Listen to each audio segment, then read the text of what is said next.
एक नौजवान शादी की पहली रात देर तक घर नहीं आया। माँ बार बार दरवाजे को देख रही थी कि बेटा कब आएगा। माँ की ख्वाहिश थी कि मैं और नई दुल्हन और बेटा इकट्ठा खाना खाएं। जैसे जैसे देर होती जा रही थी, माँ की परेशानी बढ़ती जा रही थी। सर्दी का मौसम था और माँ की उम्र भी ज्यादा थी।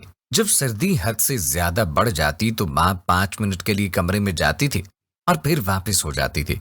इसी अवस्था में माँ जब वापस लौटकर कमरे में जाती है तो इसी दौरान बेटा बाजार से अच्छा खाना लेकर आता है और वो इसी खाने की वजह से लेट भी हुआ था। बेटा सीधा अपने कमरे में चला गया और बीवी को कहा कि मैं बाजार से आपके लिए अच्छा खाना लाया हूँ। बीवी ने कहा कि ठीक है, लेकिन आपकी माँ ने भी रोटी नहीं खाई। मैं माँ को बुलाती हूँ ताकि हम खाना भी खाएं और मालूम भी हो जाए कि उनका बेटा आया है। बेटे ने कहा छोड़ो माँ को, हम दोनों खाकर फिर माँ को दे देंगे और बता भी देंगे कि मैं आया हूँ। बीवी ने कहा कि ये मुनासिब नहीं।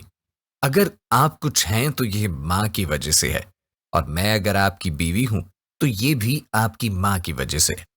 बहरहाल बेटे का इसरार था, पहले हम दोनों खाते हैं फिर माँ को देंगे।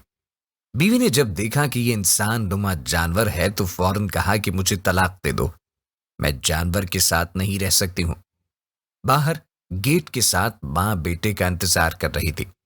माँ ने जब कमरे में दूल्हा और दुल्हन का शोर सुना तो हैरान हो गई कि बेटा कब आया है और ये शोर क्यों है। बहरहाल जब माँ कमरे के करीब पहुंच रही थी तो दोनों मियाँ बीवी के रास्ते अलग हो गए थे।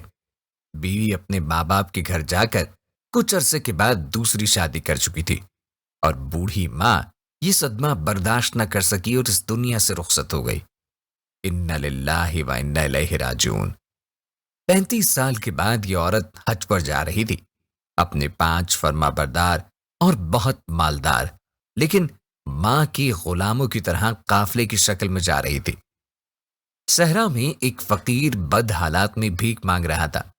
जब औरत ने देखा तो अपने बेटों को कहा कि इस बंदे को बुलाओ। बेटों ने फकीर को बुलाया। औरत ने जब करीब से देखा तो खुद जाके फकीर को कान में कहा कि क्या माजरा है कि आप भीख मांगते हो।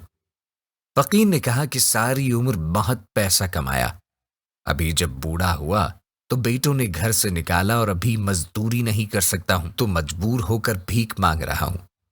तो औरत ने कहा कि मैं आपकी पहली बीवी हूं, आपको अपने अमल की सजा मिल गई है और अल्हम्दुलिल्लाह मुझे अपने अमल की जजा मिल गई है।